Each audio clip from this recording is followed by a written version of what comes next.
नमस्कार, मैं आशिष त्यागी युग करवट यूट्यूब चैनल पर आपका स्वागत करता हूं। पहले नजर डालते हैं आज के हेडलाइंस पर। हापुड़ में हुए लाठीचार्ज के विरोध में वकीलों की हड़ताल जारी, आज कई जगह फूके पुतले। लोनी के भूमाफिया महबूब की 91 करोड़ की संपत्ति जब्त। और इस्कॉन मंदिर में 7 सितंबर को सजेगा भव्य कृष्ण दरबार। गाजियाबाद समेत पूरे पश्चिम उत्तर प्रदेश में वकील आज भी हड़ताल पर रहे। गाजियाबाद समेत कई जनपदों में वकीलों ने प्रदेश के प्रमुख सचिव और डीजीपी का पुतला जलाया। गाजियाबाद तहसील बार एसोसिएशन ने भी प्रदर्शन किया। हापुड़ में हुए लाठीचार्ज के विरोध में पूरे यूपी के वकील हड़ताल पर हैं। पिछले दिनों हापुड़ में पुलिस और वकीलों के बीच झड़प हुई थी। इस दौरान पुलिस द्वारा अधिवक्ताओं पर लाठीचार्ज किया गया था। इसके विरोध में बार एसोसिएशन लगातार हड़ताल पर है। पश्चिम उत्तर प्रदेश की ज़्यादातर बार एसोसिएशन ने आज पुतला फूंकने की घोषणा कर दी थी। इसी के तहत बार अध्यक्ष राकेश त्यागी और सचिव स्नेह त्यागी की अगुवाई में गाजियाबाद कोर्ट में भी पुतला फूंका गया। इससे पहले अधिवक्ताओं ने उत्तर प्रदेश के प्रमुख सचिव और डीजीपी के पुतले को लेकर पूरे कचहरी परिसर में प्रदर्शन किया। उसके बाद पुतलों को आग लगा दी। गाजियाबाद बार एसोसिएशन के अध्यक्ष राकेश त्यागी कैली का कहना है कि हड़ताल तब तक जारी रहेगी जब तक शासन वकीलों पर लाठीचार्ज करने वाले हापुड़ के डीएम और एसपी का ट्रांसफ़र नहीं कर देते। गाजियाबाद सदर तहसील में भी प्रैक्टिस करने वाले अधिवक्ताओं ने पुतले जलाकर अपना विरोध प्रदर्शन किया। इसके साथ ही मेरठ, हापुड़, नोएडा समेत पश्चिम उत्तर प्रदेश के कई जिलों में वकील हड़ताल पर रहे और कई शहरों में पुतले जलाकर विरोध जताया गया। ब्यूरो रिपोर्ट, युग करवट। शिक्षक दिवस के मौके पर गाजियाबाद विकास भवन में कार्यक्रम किया गया, जिसमें मुख्यमंत्री योगी आदित्यनाथ के कार्यक्रम का सीधा प्रसारण हुआ। इसके बाद यहां 26 शिक्षकों को सम्मानित भी किया गया। गाजियाबाद विकास भवन सभागार में शिक्षक सम्मान समारोह का आयोजन हुआ। कार्यक्रम की शुरुआत में लखनऊ से प्रसारित सम्मान समारोह का लाइव प्रसारण देखा गया। इस अवसर पर जिलाधिकारी आर.के. सिंह ने कहा कि शिक्षक एक नींव की तरह हैं जो बच्चों को बेहतर आचरण में ढालते हैं। डीडीओ राम उदरेज यादव ने कहा कि आज के दौर में शिक्षा में भी प्रतिस्पर्धा माहौल बन गया है, लेकिन एक शिक्षक का कर्तव्य है कि वे प्रतिस्पर्धी न बनकर बच्चों को अच्छी शिक्षा दें। कार्यक्रम का संचालन पूनम शर्मा ने किया। इस अवसर पर जिन शिक्षकों को सम्मानित किया गया उनमें मंजू रावत, प्रीति सक्सेना, राजकुमार, अब्दुल कलाम, सीमा वर्मा, भोजपुर से परमजीत, सचिन सिंह, मोहम्मद कमाल, रेणु, सुचिता जायसवाल, देवांकुर, गुरदीप सागर, वंदना त्यागी, बबीता देशवाल, अनिता शर्मा, सलोनी मल्होत्रा, श्रुति तिवारी, नवीन कुमार, रीना चौधरी, नीलू रानी, प्रदीप यादव, लक्ष्मी त्यागी, सुभाष शर्मा, मनोज डागर, रमा सिंह, आदेश मित्तल, सुमन सिंह, रेणु शर्मा को सम्मानित किया गया। ब्यूरो रिपोर्ट, युग करवट। इस्कॉन मंदिर में 7 सितंबर को श्री कृष्ण जन्माष्टमी का पर्व मनाया जाएगा। आज मंदिर के अध्यक्ष आदिकर्ता दास, सुरेश्वर दास और भाजपा नेता संजीव गुप्ता ने पूरे कार्यक्रम की जानकारी एक प्रेस वार्ता में दी। राजनगर स्थित इस्कॉन मंदिर में 7 सितंबर को श्री कृष्ण जन्मोत्सव मनाया जाएगा। मंदिर के अध्यक्ष आदिकर्ता दास, सुरेश्वर दास और भाजपा नेता संजीव गुप्ता ने बताया कि महोत्सव के दौरान श्री राधा मोहन का भव्य श्रृंगार होगा, विदेशी फूलों की झांकियाँ बनेंगी और फूल बंगला भी बनाया जाएगा। इसके साथ ही 1008 भोग लगेंगे। श्री भगवान का महाअभिषेक होगा, महाआरती भी होगी।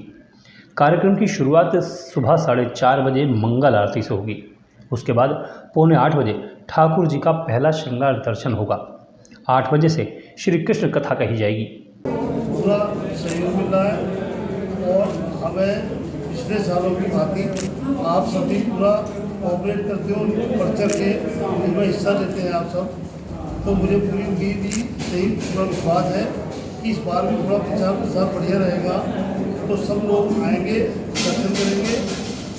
और यहाँ पूरी व्यवस्था है शासन प्रशासन की तरफ से भी, और भव्य फूल बंगला सजेगा और लगातार 1 हफ्ते पूरा संकीर्तन चल रहा है। श्रद्धालु पूरा दिन भगवान के दर्शन कर पाएंगे। रात 11 बजे विशेष द्रव्यों से महाअभिषेक होगा। इसके बाद भोग लगेगा। महोत्सव के अंत में सभी के लिए प्रसाद की व्यवस्था होगी। वृंदावन से आए हुए लोग हरिनाम संकीर्तन करेंगे। ब्यूरो रिपोर्ट, युग करवट।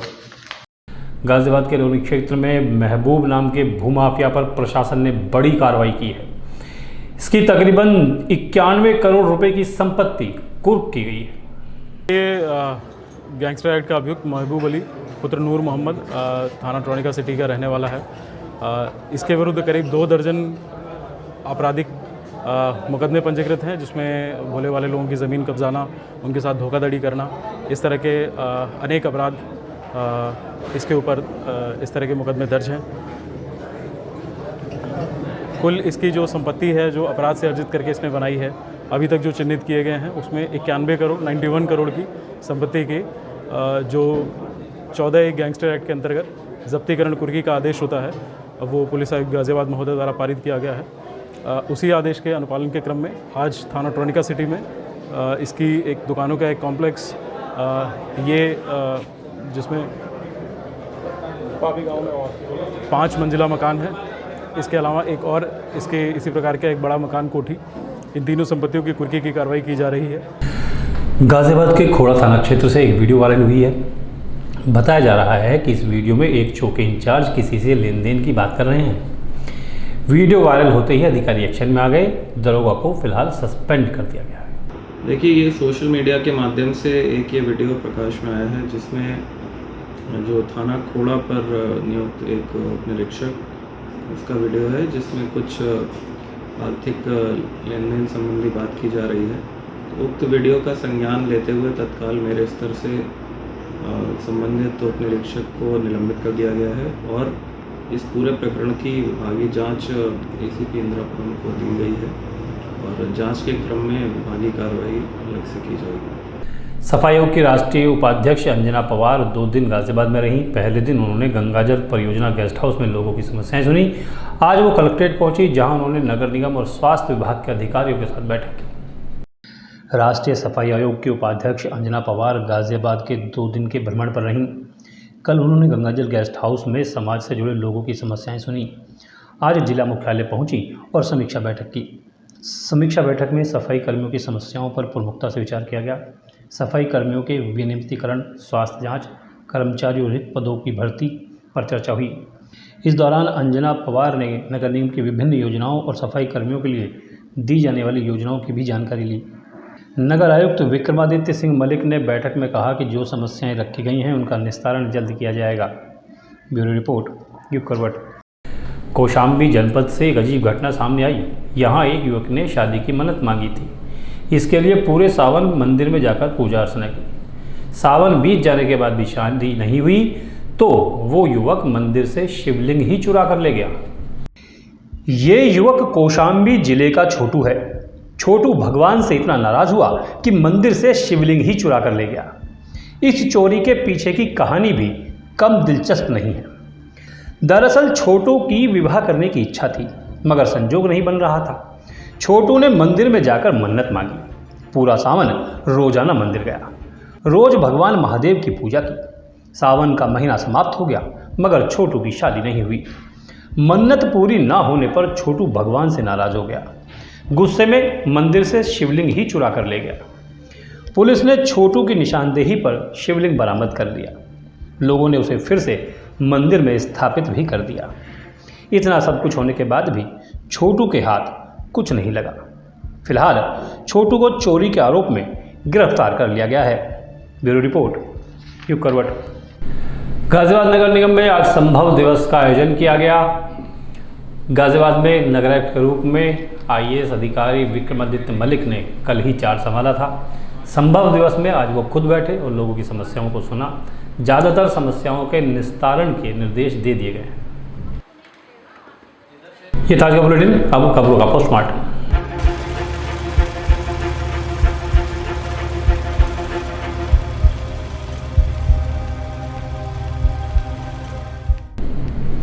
आज 5 सितंबर है। देश भर में शिक्षक दिवस मनाया जा रहा है, लेकिन सवाल ये है कि आखिर 5 सितंबर को ही शिक्षक दिवस क्यों मनाया जाता है। दरअसल डॉक्टर S राधाकृष्णन का जन्म 5 सितंबर 1888 को हुआ था। वर्ष 1962 में जब डॉक्टर सर्वपल्ली राधाकृष्णन ने भारत के दूसरे राष्ट्रपति के रूप में पदभार संभाला तो उनके कुछ छात्र जिन्हें वो पढ़ाकर पीछे आए थे 5 सितंबर को एक विशेष दिन के रूप में मनाने की अनुमति मांगने के लिए पहुंचे। उन्होंने कहा कि हम अपने शिक्षक डॉक्टर S राधाकृष्णन का जन्मदिन 5 सितंबर को बड़े भव्य तरीके से विशेष दिन के रूप में मनाना चाहते हैं, इसके लिए हमें अनुमति दी जाए। तब डॉक्टर सर्वपल्ली राधाकृष्णन ने कहा कि शिक्षकों को देश में सर्वश्रेष्ठ दिमाग वाला होना चाहिए, इसलिए 5 सितंबर को किसी विशेष दिन के रूप में नहीं, शिक्षक दिवस के रूप में मनाना चाहिए। डॉक्टर सर्वपल्ली राधाकृष्णन को 1954 में भारत रत्न से सम्मानित किया गया था। 5 सितंबर को स्कूल, कॉलेज, विश्वविद्यालयों, शैक्षणिक संस्थानों में शिक्षक दिवस समारोह मनाया जाता है। भारत की राजनीति में इन दिनों इंडिया और भारत का बड़ा जोर है। कुछ लोग आज भी कह रहे हैं कि इंडिया का मतलब भारत है, लेकिन सरकार पर यह आरोप है कि वो इंडिया शब्द को खत्म करने पर तुली हुई है। भारतीय संविधान के अनुच्छेद 1 में भारत को लेकर जो परिभाषा दी गई है उसमें इंडिया दैट इज़ भारत कहा गया है, यानी कि इंडिया ही भारत है। संविधान में इन्हीं शब्दों का इस्तेमाल किया गया है। उसमें से अब सरकार इंडिया शब्द को हटाकर केवल भारत शब्द रखने पर विचार कर रही है। इसी तरह की एक कवायद 2020 में भी हुई थी। तब संविधान से इंडिया शब्द हटाने के लिए सुप्रीम कोर्ट में याचिका दायर की गई थी, जिसमें दलील दी गई थी कि इंडिया शब्द गुलामी की निशानी है, इसलिए उसकी जगह भारत या हिंदुस्तान का इस्तेमाल होना चाहिए। अंग्रेजी नाम हटना भले ही प्रतीकात्मक है, लेकिन ये हमारी राष्ट्रीयता, खास तौर पर भावी पीढ़ी में गर्व का बोध करने वाला होगा। हालांकि कोर्ट ने तब ये कहकर याचिका खारिज कर दी थी कि यह हम नहीं कर सकते, क्योंकि पहले से ही संविधान में भारत का नाम कहा गया है। ये भी कयास लगाए जा रहे हैं कि मोदी सरकार 18 से 22 सितंबर के बीच होने वाले संसद के विशेष सत्र में भारतीय संविधान से इंडिया शब्द हटाने का बिल पेश कर सकती है। हमारे देश के अब तक कितने नाम रह चुके हैं, क्यों रह चुके हैं, कैसे रह चुके हैं, इस पर मैं अब एक चर्चा करना चाहता हूँ। प्राचीन काल से ही हमारे देश के अलग अलग नाम रहे हैं। प्राचीन ग्रंथों में भी अलग अलग नाम हैं, जैसे जम्बूद्वीप, भारतखंड, हिमवर्ष, अजनाब वर्ष, आर्यव्रत। इतिहासकारों ने इसके अलग अलग नाम दिए हैं। हिंद, हिंदुस्तान, भारतवर्ष, इंडिया जैसे नाम भी हमें सुनने को मिलते रहे हैं। लेकिन सबसे ज़्यादा प्रचलित, सबसे ज़्यादा लोकप्रिय जो नाम रहा है वो भारत रहा है। विष्णु पुराण में भी ये कहा गया है कि समुद्र के उत्तर से लेकर हिमालय के दक्षिण तक की जो सीमाएं हैं वो भारत क्षेत्र है।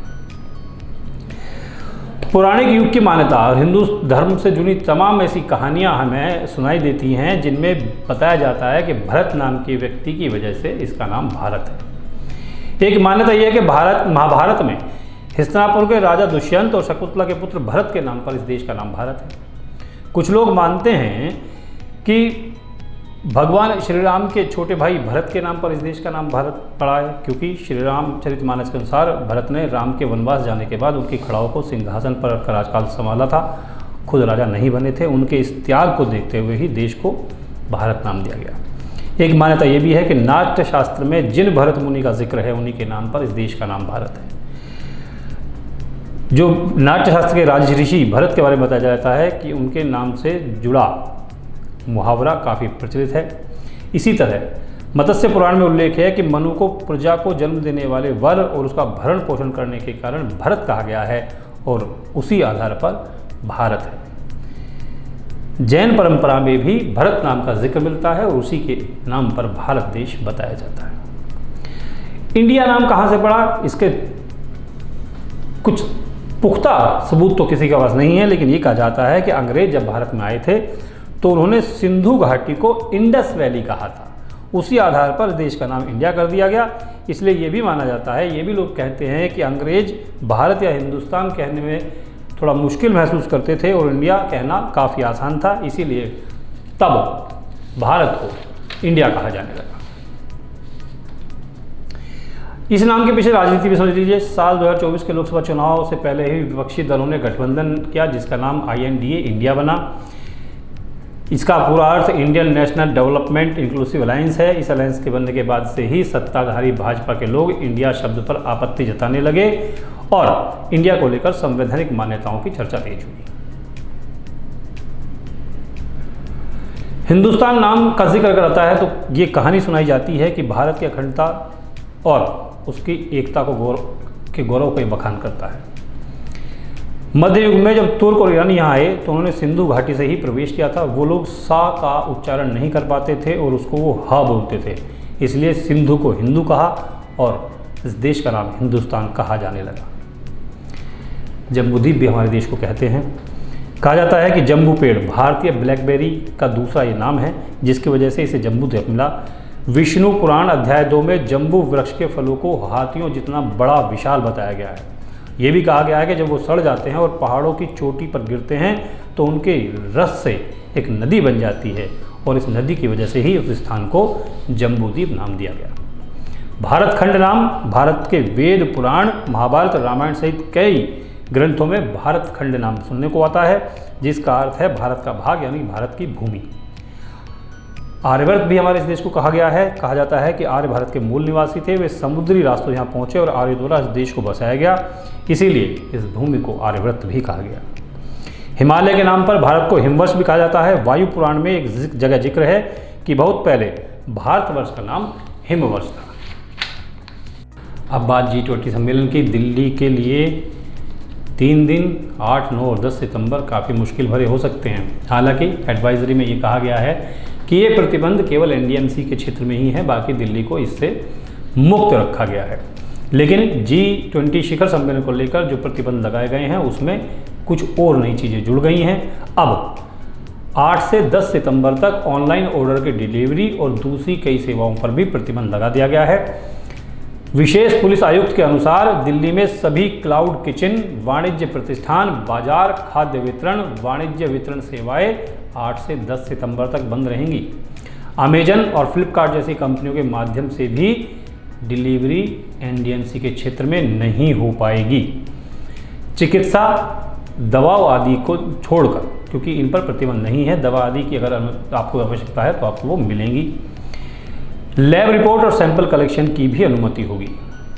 होटल, अस्पताल और अन्य महत्वपूर्ण प्रतिष्ठानों के लिए वाहन जो हाउसकीपिंग, खानपान, कचरा उठाने का काम करते हैं उन्हें भी सत्यापन के बाद ही अनुमति मिलेगी। स्टालिन का जो सनातन धर्म पर बयान आया है उस पर विवाद थमने का नाम नहीं ले रहा है। अब भारत के प्रतिष्ठित नागरिकों ने सुप्रीम कोर्ट के चीफ जस्टिस को चिट्ठी लिखकर उनसे सनातन धर्म पर द्विमुख नेता उदयनिधि स्टालिन की टिप्पणी पर संज्ञान लेने का अनुरोध किया है। इस चिट्ठी को 262 लोगों ने लिखा है, जिनमें तेलंगाना हाईकोर्ट के पूर्व जस्टिस श्रीधर राव, गुजरात के पूर्व जज और लोकायुक्त MS सोनी समेत 14 जज के नाम शामिल हैं। कई पूर्व नौकरशाह हैं, राजदूत हैं, रिटायर्ड पुलिसकर्मी हैं। इन लोगों ने ये कहा है कि स्टालिन द्वारा की गई टिप्पणी से वे चिंतित हैं। ये टिप्पणियाँ निर्विवाद रूप से भारत की एक बड़ी आबादी के खिलाफ हेट स्पीच जैसी हैं। ये भारत के संविधान की मूल भावना पर प्रहार करती हैं।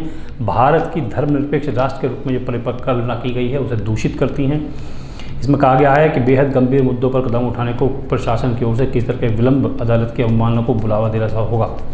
पत्र में कहा गया है कि राज्य सरकार ने कार्रवाई करने से इनकार कर दिया है और अदालत के आदेश की कथित अवमानना का काम किया है, जिससे कानून का शासन कमज़ोर हुआ है, या यूँ कहें कि इसे मजाक करा दिया गया है।